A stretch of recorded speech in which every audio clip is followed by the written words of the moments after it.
All right, hometown hot dogs and softball Sundays. Man, I did so much work, so much ear work on Even Flow and the Animal riff this week that when the request from Mr. Will Smith to do Big Me by the Foo Fighters, which is first of all a completely awesome song with a completely hilarious music video, I praised the Lord because we had a decent, simple, but fun and a couple of neat talking points, one to do. By the way, Will Smith, do you super identify with the scene in Office Space when the Bobs find out that his name is Michael Bolton? I'll bet you do. Okay, great. Here we go. Guitar's tuned regular. By the way, the Jimi Hendrix Strat is out of its case. Woohoo. Thank you, Mr. Matt L. This guitar's awesome. All right. Grab a regular old C chord, B string first fret, D string second fret, A string third fret, but we're going to add the pinky string on the baby E string third fret. That is a G note. E, F, F sharp, G, right? C is comprised of three notes. C, E, and G. So adding an extra G in there doesn't change its C-ness. Good thing there's no P chord. Okay, great. So, strumming pattern. Pretty much for the whole song. Down, down, up, down, up. Down, down, up, down, up. Okay, C chord with our high G. Hear that note? It's totally in there. Then you switch to an A minor, but you leave your high G. Now, A minor is comprised of three notes as well. Every single regular major and minor chord is comprised of three notes. A minor is A, E, and C. So 2 out of the 3 notes the same as C. That's what makes them relative major and minor pairs. Anyways, so G was not in that group, so adding the high G makes it an A minor 7. A minor's scale, A, B, C, D, E, F, G is the 7th note. 1, 2, 3, 4, 5, 6, 7. There it is. D string 5th fret. Same note as its lower octave. That's where octaves are. 2 frets down, 2 strings toward the sky. That's more recognizable as a G. I digress. Okay, so we got our A minor. I find it easier to put... Okay, so we did C. I find it easier to take my pinky off, switch to A minor, and then put my pinky back on. So slow, this would look like this. And notice how I avoided strumming that high E string when I got to the A minor. It gives you time. You don't have to switch in one step. It's impossible to switch in no time at all. So do it in little bits and be selective with your right hand about what you're strumming so as not to give away the fact that you're not there yet. Then we switch to this neat chord. Leave your pointer finger on the B string first fret. Leave your pinky finger on the E string third fret. Middle finger goes up to A2.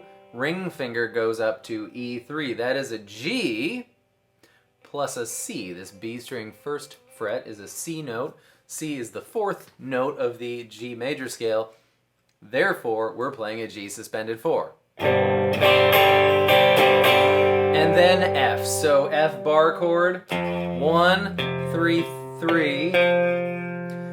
2 G string with the middle finger, and then bar it with your pointer finger. If you can't play that F, play little f. 1, 1 with your pointer finger. G2, D3 with your ring finger.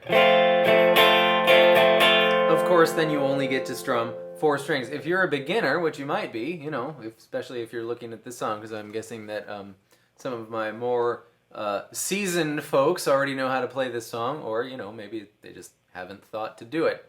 At any rate, so you can, if this is hard for you, just forget about the E string and do B1 and leave the E string open. So we have starting at the D string, 3, 2, 1, open. That's an F major 7 chord. It's not right, but it's not wrong. Okay, cool. If you're not ready for bar chord F, but this is not enough for you, move your ring finger up to the A string 3rd fret and put your pinky finger on the D string 3rd fret. And that's really close to your bar chord. That's just one note away from your bar chord. Okay, great. So we have the verse now. C with the G in the top. 7 with the G in the top. G suspended 4 with the C, that's what makes it that. And F.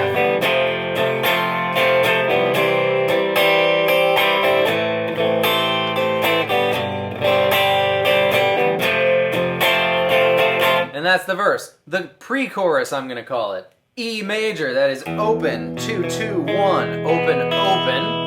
Note the finger placement. F.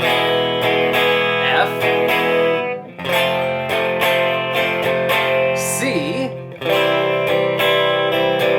And then the best chord under the sun, C7. You got your C, you put your pinky finger on the G string 3rd fret, and keep everything else the way it is. That's the first time. So E, give me to talk about it. C, C7.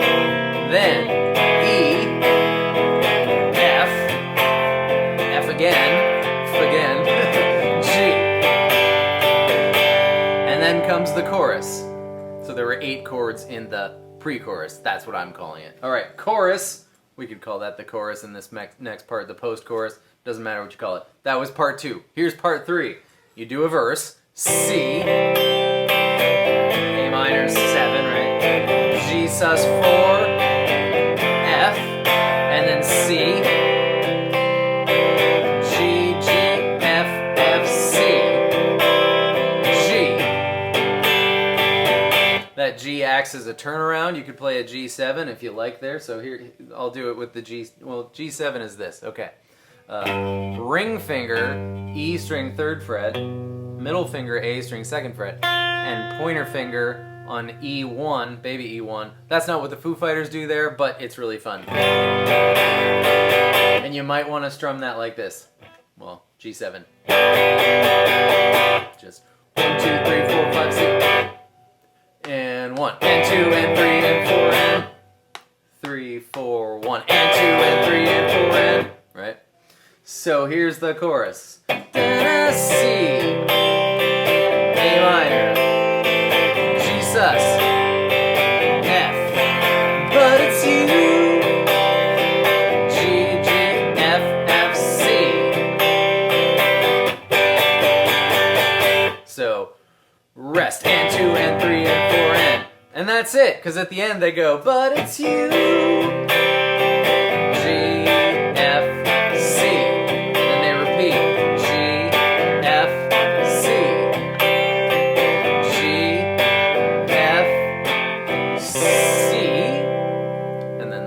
Under the sun, C7 at the very end. Yeah, and then they all eat futos and everybody has a lovely time. Okay, Will Smith, thank you very much for the request. By the way, Office Space, anytime I'm feeling like I'm not working hard enough, I watch Office Space and I realize I'm working way too hard and that we all deserve to just chill for an extended amount of time every once in a while. So I really hope that's what you're doing now, because that's what I'm about to go do.